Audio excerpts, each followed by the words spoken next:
अभी सबसे महत्वपूर्ण जो है वो उमेश पाल की मां और उनकी पत्नी का क्या रिएक्शन है, उनकी पहली प्रतिक्रिया ये पूरा देश जानना चाहता है।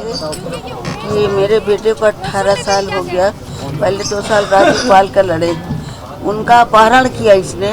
अपहरण में 3 दिन इसने कैद करके रखा अपने घर में, कार्यालय में। उसी वक्त ही मरवा डालता, लेकिन उस समय उसके साथ के कॉलेज के लड़के और सब काफ़ी चिल्लाने, इसने जिंदा छोड़ दिया। लेकिन मेरा बेटा लड़ाई लड़ता चला आया शेर की तरह। आज तक अतीक से किसी ने आंख नहीं मिलाया, चाहे जितना भी इसके नाम से केस हो, लेकिन मेरा बेटा शेर की तरह लड़ा। अपने फैसले का इंतजार करते, लास्ट में उसका पूरा मामला तय हो गया था, ख़त्म हो गया। उसको ये उम्मीद थी कि अब मेरा फैसला फुर्सत, इसको सज़ा मिलेगी। तब मेरे बेटे को इसने 16-17 साल बाद मर्डर करा दिया। ये फैसला जो आज अदालत से मिली है, उस पर मुझे पूर्ण विश्वास था और मिला। लेकिन ये उसका अपहरण केस का है। उसके बाद मेरे बेटे का अपहरण न सुनने दिया न देखने दिया, उसका मर्डर हो गया। तो अब मेरा यही निवेदन है कि अपहरण केस में इसको आजीवन कारावास हुआ है, लेकिन बाद में मेरे बेटे का मर्डर हुआ। मेरा बेटा कलम की लड़ाई लड़ता था, बम गोली की नहीं लड़ता था। इसलिए कलम की लड़ाई को इसने उल्लंघन करके काले कोट खाकी वर्दी की बेइज्जती कर दी। इसलिए मेरा यही निवेदन है, जो भी अदालत फैसला दे, ने मुझे मुख्यमंत्री जी के ऊपर विश्वास है कि मेरे बेटे का मर्डर का इनको फांसी की सज़ा सुनाए। ये तो मेरे बेटे का अपहरण का केस था, लेकिन मेरे बेटे का मर्डर हो गया। साथ में तो मेरे उनके सुरक्षा कर्मी थे। तो बताइए, जब इन्होंने काली कोट और खाकी वर्दी का इज्जत नहीं किया, उनको मार डाली, उनके वर्दी पे कीचड़ मारा, तो आगे ये हम पब्लिक को क्या छोड़ेंगे।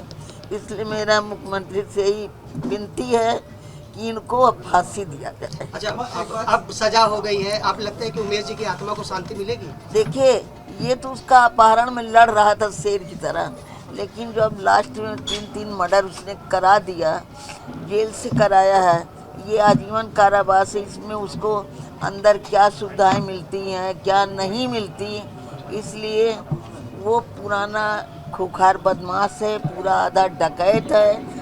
वो नोट के बल पे आगे कुछ भी कर सकता है। इसलिए मेरा मुख्यमंत्री से यही एक निवेदन है कि मेरे बेटे जैसे हत्या उसने कराई है, साथ में 2 सुरक्षा कर्मी गए हैं, तो इसने दी है क्या नहीं मिलती, इसलिए वो पुराना खूंखार बदमाश है, पूरा आधा डकैत है। वो नोट के बल पे आगे कुछ भी कर सकता है। इसलिए मेरा मुख्यमंत्री से यही एक निवेदन है कि मेरे बेटे जैसे हत्या उसने कराई है, साथ में 2 सुरक्षा कर्मी गए हैं, तो इसने खाकी और काले कोट की इसने लिहाड़ी बेइज्जती कर ली, तो इसको फांसी की सजा सुनाई जाए। इसलिए कि हम लड़ने योग्य नहीं है। ये फैसला मुख्यमंत्री जी के ऊपर है, अदालत के ऊपर। सीएम साहब से क्या कहेंगे? हम सीएम साहब से यही कह रहे हैं ना कि जैसे मेरे दरवाजे पे इस बदमाश ने अपने गुंडों को भेज करके और 3 को संहार कराया है, मेरे बेटे और 2 सुरक्षा कर्मी को, तो हम तो बार बार कह रहे हैं ना कि मेरा बेटा उस समय वर्दी पे था और सुरक्षा कर्मी भी थे, कोई वैसे नहीं थे, गाड़ी से उतर रहे थे। उस समय इसने मर्डर कराया। इसने न कलम की इज्जत किया, न काली कोट की किया, न खाकी किया। इसलिए मर्डर के इसने तो दे दिया अपहरण का, लेकिन मेरे बेटे 3 मारे गए हैं। इसलिए मेरा मुख्यमंत्री जी से यही गुहार है कि इनको फांसी दिया जाए, इनको जिंदा न रखा जाए। हाईकोर्ट में अपील करेंगे क्या? 7 आरोपियों को बरी कर दिया गया है। इसमें अशरफ एक है, अतीक का भाई जो अशरफ है उसको बरी कर दिया है। टोटल 7 लोग बरी कर दिए गए हैं। लेकिन उसमें तो मेरे बेटे ने बताया था 10 लोगों के। वो सब जब वकील आएंगे हमारे तो सारी चीजें वो बताएंगे। अब ये है कि मेरे बेटे का जो मर्डर हुआ है उसमें तो किसी ने देखा नहीं, वो तो पूरा सीसी फुटेज में दिखा रहा है। अब उस पर जो भी निर्णय ले अदालत या मुख्यमंत्री जी जो भी निर्णय ले, वो तो सीसी कैमरे में पूरा कैद है। आप फांसी की मांग कर रहे थे लेकिन उम्र कैद की सजा दी गई है, तो क्या आपको डर बना रहेगा आपके मन के अंदर, जैसा कि आप पहले भी बता रहे थे? हमने क्या कहा बेटा कि देखिए उसको आजीवन कारावास दिया है, लेकिन ये जेल के अंदर उसको पूरी सुविधाएं मिलती है, पूरी सुविधाएं मिलती, तो हम क्या जाने कि वहाँ से क्या सब कुछ करा सकता है। मतलब आप जेल में जाएगा लेकिन घटना को अंजाम दे सकता है, दे सकता है, अभी भी दे सकता क्या है। आप उम्र कैद से संतुष्ट हैं? सजा मिली उससे संतुष्ट? जज ने जो जजमेंट किया है वो ठीक है, मैं उनकी बातों का विरोध नहीं करूंगी। उन्होंने जो, क्योंकि मेरे आदमी का अपहरण केस था, इस वजह से वो जो जजमेंट दिया उन्होंने वो ठीक किया है। लेकिन मैं अब जो है माननीय मुख्यमंत्री जी से निवेदन करूंगी, क्योंकि वो मेरे पिता समान है, मैं अकेले हूँ, मेरे साथ कोई लड़ने वाला नहीं है। मैं उन्हीं से याचना करूंगी कि उस आदमी को, उसके पूरे परिवार को, चाहे अतीक हो, चाहे अशरफ हो, चाहे उसका लड़का हो, चाहे कोई भी हो, जब तक उनको खत्म नहीं किया जाएगा तब तक ये आतंक चलता रहेगा। एक सवाल हो रहा है, ये किडनैपिंग वाला मामला था और इसमें जो अतीक का भाई अशरफ है वो भी आरोपी था, लेकिन वो दोष नीचे से उस मामले को लेकर आप क्या कहेंगे? क्योंकि इसमें दोनों पे एक ही धारा के तहत केस दर्ज किया गया था, लेकिन अशरफ दोष मुक्त हुआ। मेरे वकील आ करके इसका जजमेंट बताएंगे कि क्या उस अशरफ के साथ क्या हुआ है, क्या नहीं हुआ है, ये मुझे जानकारी नहीं है। ठीक, आगे वाली कोर्ट में भी अपील करने की बात सामने आएगी? हाँ बिल्कुल आएगी।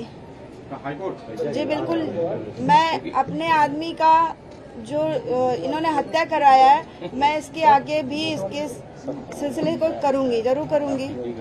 माता जी एक सवाल, जो लड़ाई आपके पति लड़ रहे थे उस लड़ाई को आप आगे लड़ेंगी? आप ही बिल्कुल लड़ूंगी, क्योंकि मुझे न्याय चाहिए, आतंक नहीं चाहिए। आतंक का मतलब है कि फिर आप भी हो सकते हैं, मैं भी हो सकती हूँ, अगला कोई और भी हो सकता है। मैं इसलिए चाह रही हूँ कि उसका आतंक खत्म हो, चाहे जैसे भी खत्म हो।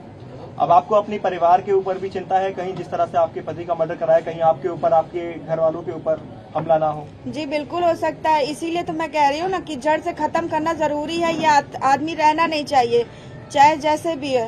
न्यायपालिका ने न्याय दिया है, मैं उनके न्याय का सम्मान करती हूँ, और लेकिन मैं इस मुख्यमंत्री जी से निवेदन करूंगी कि इन्हें चाहे जैसे भी हो, इनको कारावास दिया गया है, नहीं मिलते हैं, ये कारावास में भी घटना कर सकते हैं। इस वजह से मैं ये चाहूंगी कि मुख्यमंत्री जी इन्हें खत्म करें, चाहे जो जाए। ये नहीं रहना चाहिए, अशरफ अतीक अहमद नहीं रहना चाहिए, चाहे जैसे भी हो। गाड़ी पलटवाने की मांग कर रही हैं आप? मैं गाड़ी पलटने की मांग नहीं कर रही हूँ, मैं चाहे ये कह रही हूँ कि वो चाहे दंड जैसे भी दे, जिस तरह से देना चाहे, वो उनके ऊपर है, और मैं फांसी की ही मांग करूंगी उनसे।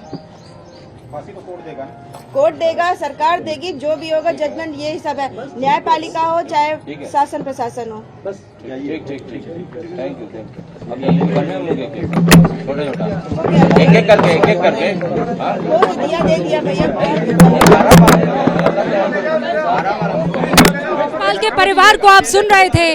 उमेश पाल के परिवार की तरफ से ये कहना है कि किडनैप का केस था और इसीलिए आजीवन कारावास हम एक्सेप्ट करते हैं, लेकिन हमारे बेटे, मेरे पति का जो कत्ल किया गया है उसमें फांसी की सजा मिलनी ही होगी। वो ये कह रही हैं कि हमें आतंक का राज नहीं चाहिए, हमें कानून का राज चाहिए। इस वक्त आप उनकी पत्नी को, उमेश पाल की माता को सुन रहे थे। वो पिछले कई सालों से, लगभग 17 साल हो चुके हैं इस पूरे के पूरे किडनैपिंग केस को, और अभी हाल ही में इस साल आप जानते हैं प्रयागराज में वहीं उमेश पाल के घर के बाहर कैसे अतीक के गुर्गों ने, उसमें उनका बेटा भी शामिल था, उनके तमाम वो राइट हैंड मैन जो हैं वो भी शामिल थे, बमबाजी हुई थी, वहां गोलियों से बाकायदा निशाने पर लेने की कोशिश, और वो कोशिश अंजाम तक पहुंचाई। और अब जो पूरा का पूरा फोकस है वो शिफ्ट हो जाएगा इस पूरे के पूरे हत्याकांड पर।